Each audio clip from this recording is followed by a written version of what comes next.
Rescapée d'Auschwitz, Simone Veil a joué un rôle majeur dans la mémoire de la Shoah. Sur son épée d'académicienne, l'ancienne ministre de la Santé avait même fait graver son numéro de matricule, tatoué sur son avant-bras son arrivée dans les camps. Un symbole fort pour ne pas oublier la barbarie nazie.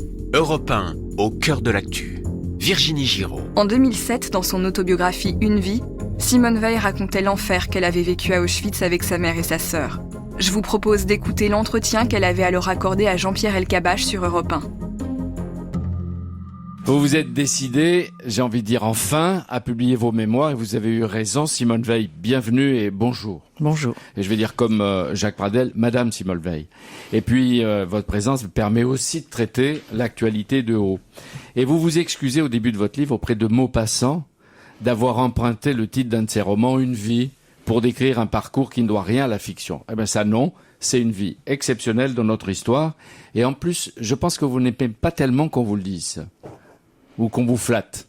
Non, parce que je pense que d'abord, c'est pour partie les conséquences de la déportation qui ont fait que, comme nous sommes rentrés très peu nombreux, il faut dire, après un long temps d'oubli de ce que nous avions vécu, on a tout de même intégré dans notre curriculum vitae ce que c'était que la déportation et qui donne un devoir aujourd'hui. Oui. Alors ça commence dans un paradis à Nice, une enfance et une famille heureuse, juive, laïque, et puis arrive la déclaration de guerre, Pétain, Vichy, la Gestapo, les dénonciations, et la famille qui est arrêtée, vous dites d'une manière absurde, bête. Oui, tout d'abord j'ai été imprudente. J'avais des faux papiers. Je pensais que ces faux papiers me protégeaient. J'avais été passer mon bachot, qui était très avancé à Nice parce qu'on pensait que Nice allait être évacuée. Et le lendemain, je suis sortie avec mes faux papiers, et j'ai été arrêtée. Et par un ensemble de ratés, on peut dire, de choses vraiment tragiques maintenant. Mon frère, qui n'allait jamais à l'endroit où j'avais été caché, où j'habitais moi-même, y est venu parce qu'il avait eu un rendez-vous avec ma sœur qui n'était pas au rendez-vous, et toute la famille s'est trouvée arrêtée. Vous parlez du bac, vous aurez les résultats de votre bac à votre retour. Oui. Alors je pensais toujours, d'abord on pensait à ne pas rentrer, et puis on avait autre chose à penser. Mais sur le futur. Avant le retour, il y a le départ de Nice, le 7 avril 44, vous avez 16 ans pour Drancy. Et là, vous n'aviez jamais entendu, vous le racontez, de chambres à gaz, d'extermination, de fours crématoires. On n'entendait pas ça là-bas. On était très inquiets, mais au fond, on savait pas du tout. On pensait tout de même, ou on voulait croire qu'on restait en Allemagne pour travailler, que c'est ce qu'on disait. C'est ce qu'on disait. Et, je pense que peut-être, sans doute, quelques personnes à Drancy étaient au courant, mais très peu. Beaucoup moins qu'on ne le dit, et que de toute façon personne ne voulait le diffuser, et en tout cas les Allemands eux-mêmes faisaient tout pour qu'on ne le sache pas, en se disant que sans ça entraînerait dans les trains des révoltes. Oui, Drancy, Auschwitz, 2 jours et demi de train, et chaque instant est resté gravé dans votre mémoire, sûrement. Oui, bien sûr. Avec des images très fortes. Et vous dites l'enfer. Vous allez en effet en enfer, mais vous ignoriez qu'il y aurait un retour en France 13 mois après, un retour comme une sorte de miracle. Vous racontez que vous avez été protégé par la chef de camp, la doyenne du camp, qui était une ancienne prostituée polonaise. Elle vous a sauvé, vous dites, sans contrepartie. Elle vous a sauvé. Oui, oui, elle m'a sauvé. Elle a sauvé aussi ma mère et ma sœur, parce que naturellement, nous étions toutes les trois entrées dans le camp, ce qui était assez exceptionnel. La plupart de mes camarades qui avaient le même âge que moi, leur mère n'est pas entrée dans le camp. Nous sommes restés ensemble. Et naturellement, quand elle m'a dit, je vais t'envoyer dans un commando, dans un petit camp à côté, où tu auras des chances de survivre. Et je lui ai dit, nous sommes 3, nous partirons toutes les 3. Et elle a accepté. Elle a accepté. Alors à un moment, j'ai eu un grand moment d'angoisse, parce qu'avant de partir pour ce commando, on est passé devant Mengele, qui était celui qui faisait toujours les sélections. Et maman avait été opérée de la vésicule biliaire pas tellement longtemps avant, elle était très maigre, elle était en mauvais état, et j'ai vu le moment, à un moment, il l'a mise de côté en disant non, elle ne peut pas. Et vous saviez déjà qui était le Rib Mengele. Mais oui, parce tout le monde le connaissait au camp. On savait que c'était lui qui faisait les sélections, et d'ailleurs, quand on descendait du train, c'est bien devant lui qu'on passait. Et sélectionné. Voilà. Simone Veil, quelques rescapés ont témoigné, mais votre récit est poignant. C'est vrai qu'on vit avec vous à Auschwitz-Birkenau, si c'est possible. On souffre, on a peur, et ce qui frappe, ce sont les odeurs qui sortent de la cheminée des crématoires. Et ça, devait être terrible. Oui, c'est-à-dire que quand on arrive, qu'on descend du train, qu'on est enfermé dans une grande baraque où il y a rien du tout, où on nous déshabille, on nous prend tous nos bijoux, en même temps, c'est tout de suite la première chose, c'est de raser ou de couper les cheveux très courts. C'est aussi de nous mettre un numéro sur le bras. Alors le numéro sur le bras, c'est très impressionnant parce qu'on dit c'est un tatouage, ça veut dire qu'on sortira pas d'ici et puis qu'on n'est plus que des numéros. Et puis on demande que sont devenus tous ceux qui étaient avec nous, les enfants, les gens âgés, et on nous montre la fumée, le crématoire, et on n'arrive pas à le croire. Sur le moment, on n'arrive pas à le croire. Oui, mais pour vous, c'est plus lent à ce moment-là que pour les Hongroises qui vont arriver, et les Hongrois qui vont arriver en 1944 et qui vont aller directement dans les fours crématoires. La plupart. Et on voit les trains arriver parce qu'à ce moment-là, les Allemands ont prolongé la voie de chemin de fer à l'intérieur du camp de façon à ce qu'il arrive tout près du crématoire et que les gens y entrent directement. Et bon, on retrouve cela dans les premières pages du livre, c'était épouvantable. Il y avait de la solidarité dans les camps, mais vous dites, on se laissait pas voler sa soupe. Il fallait se battre. C'est-à-dire que, oui, il fallait se battre. Ouais. Il fallait se battre, mais parce que c'était pas les mêmes, c'était pas les camarades d'à côté, c'était pas du tout les Françaises qui étaient arrivées avec nous, ou même d'autres avec lesquels on était mélangés. C'était en réalité souvent des Ukrainiennes très violentes, qui étaient là depuis longtemps, qui avaient beaucoup souffert encore plus que nous, et qui n'avaient plus aucune retenue, puis nous connaissaient pas, on parlait une autre langue, ils arrivaient très vite, on avait même plan de rien faire. Mais moi je supportais pas, si maman avait été seule, elle se laissait non pas par faiblesse, mais parce qu'elle disait, si elle me vole ma soupe, c'est qu'elle a encore plus faim que moi. Je disais, c'est pas acceptable. Oui, vous deviez témoigner, mais en même temps, nous, il faut lire. Mais combien de temps, Simone Veil, il vous a fallu pour sortir du cauchemar au retour? Je crois qu'on n'en sort jamais complètement. On n'en sort jamais complètement, on y pense tout le temps.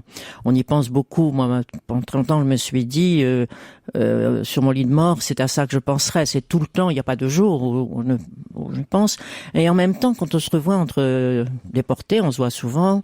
Je dirais que mes amis les plus proches, ce sont deux amis de là-bas, Marceline Oridan et puis un homme parce que j'étais à un moment dans un camp où il y avait des Français, quelques Français, on était femmes et hommes, avec la possibilité de se rencontrer au travail.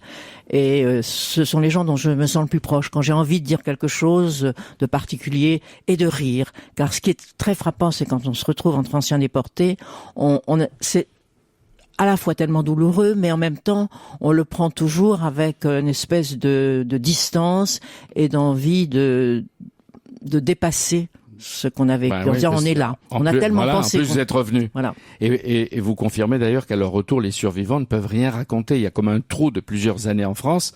Ils n'intéressent pas. Et vous citez même votre mari Antoine, là, qui est là. Tant pis pour lui. Il veut pas en entendre parler, lui. Non, mais lui, ça le fait souffrir dans les familles. Il y a d'une part, pour nos familles, c'est une grande douleur de nous entendre. Donc, ils préfèrent qu'on n'en parle pas. Ils parlent d'autre chose immédiatement. Et quant aux autres, très souvent, ils veulent pas nous entendre ou bien ils nous demande des choses absurdes. Et Simone Veil, vous racontez cette scène inouïe lors d'une soirée. Un haut fonctionnaire, un abruti, on peut le dire, regarde votre numéro de déporté sur votre avant-bras et vous demande « Ah, c'est votre numéro de vestiaire, ça ?» Oui, absolument. Un haut fonctionnaire. Un haut fonctionnaire qui était, à ce moment-là, nous étions en Allemagne, et il m'avait demandé de l'aider à passer les petits fours ou n'importe quoi. Il ne savait pas, lui. Et il a demandé ça. Alors après, il a dit que c'était pas vrai, mais enfin, j'étais pas folle. Oui.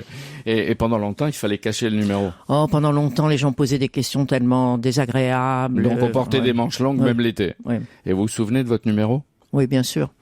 78 651. D'ailleurs, pour être sûr, pour certaines choses dans la maison où j'ai besoin d'avoir un numéro, celui-là, je suis sûr de m'en souvenir. Ouais, et puis sans avoir à regarder mon bras. Et vous dites pas 78 651, vous dites 78 651. Oui.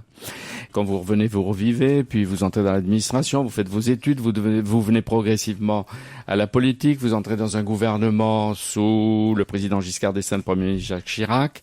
Après, vous allez 2 fois ministre de la Santé, avec un président Mitterrand et un premier ministre Édouard Balladur.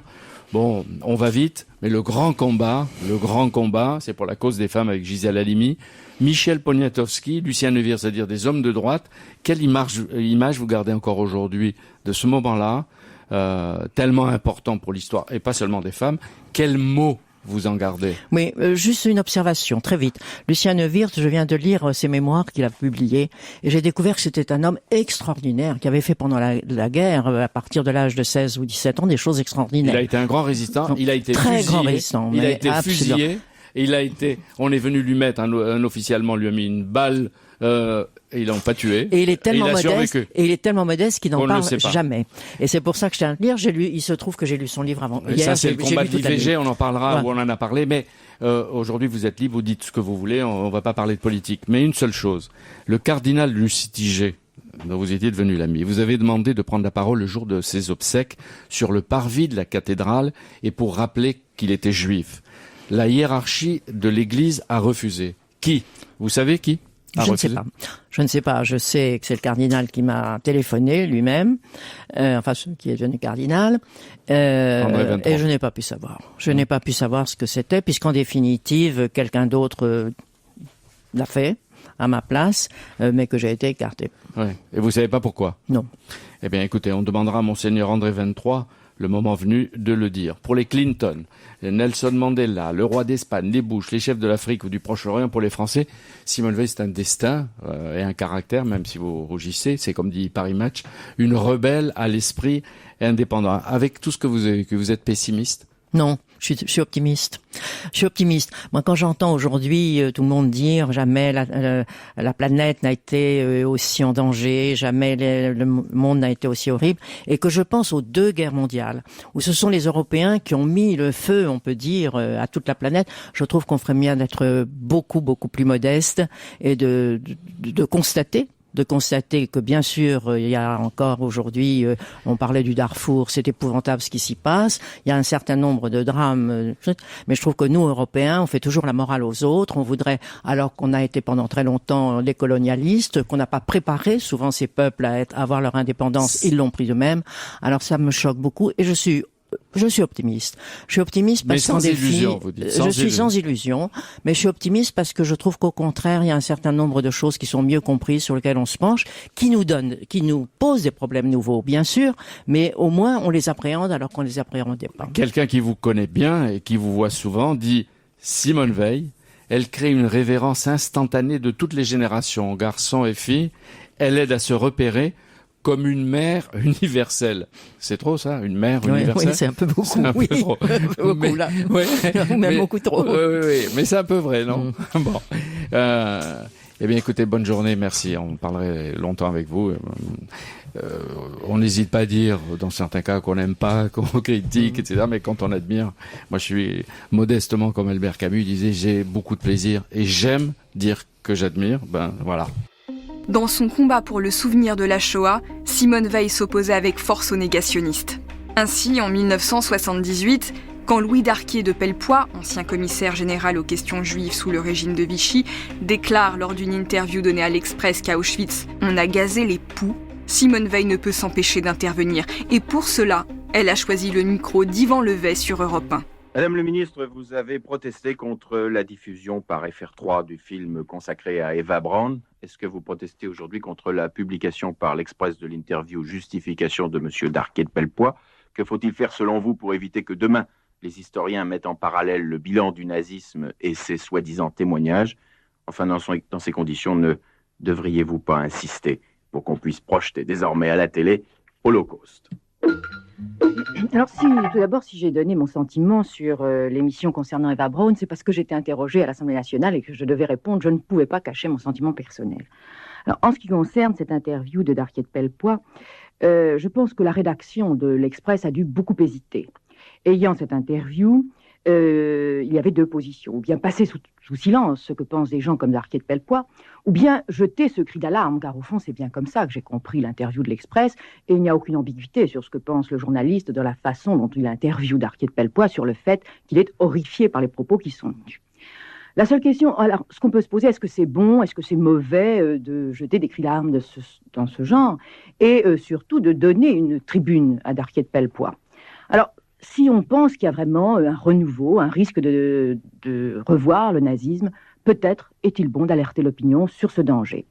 Et pour ma part, peut-être ce que je regretterais, c'est d'avoir fait un peu trop confiance au lecteur, et d'avoir pensé que peut-être lui-même, il rectifierait sur l'ensemble de ce qui est dit, et sans doute, ou bien quelques photos, ne laissant planer aucune ambiguïté sur les faits qui se sont passés et dont Darquier de Pellepoix disent que c'est de la publicité juive, que tout ça est mensonge, ou bien un tout petit commentaire aurait peut-être permis aux lecteurs hésitants, car il y a des jeunes, puis il y a des gens qui ont toujours nié un certain nombre de choses, de savoir tout de même que les choses n'étaient pas comme Darquier de Pellepoix le dit.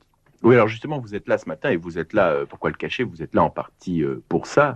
Vous n'aimez pas tellement témoigner sur cette époque, mais enfin, puisque M. Darquier de Pellepoix ose dire que à Auschwitz, c'était quoi? C'était du linge qui séchait et qu'on gazait les poux, vous vous y êtes trouvé. Oui, mais alors je crois que Darquier de Pellepoix, en réalité, sait très bien que c'est vrai. Car il ne nie pas du tout les déportations, il nie pas le chiffre, il nie qu'on les ait gazés. Mais qu'est-ce qu'ils sont devenus, ces gens? Ils ne prétendent pas qu'ils vivent toujours en Pologne, ils ne prétendent pas qu'ils sont rentrés.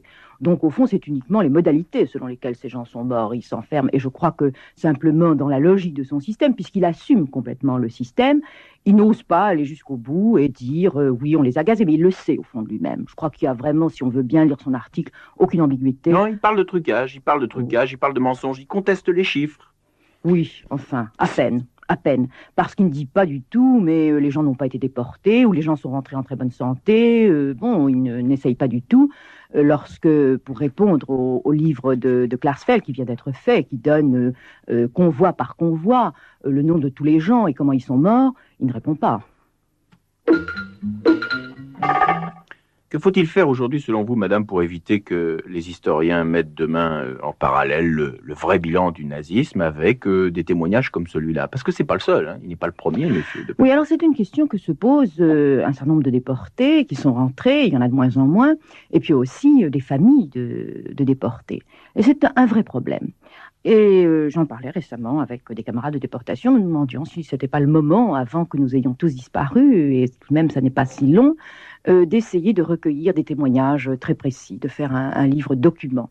Il y en a eu, mais toujours pas absolument dans cet esprit. Il y a cet ouvrage très important de Klarsfeld dont je parlais, qui est très sec et qui restera au fond comme un ouvrage destiné, je dirais, aux initiés, aux familles. Moi, je dirais que c'est comme ça que j'ai appris, il y a donc très peu de temps, comment mon père et mon frère étaient morts. Je ne savais absolument rien. Mais c'est resté dans un milieu très, très limité.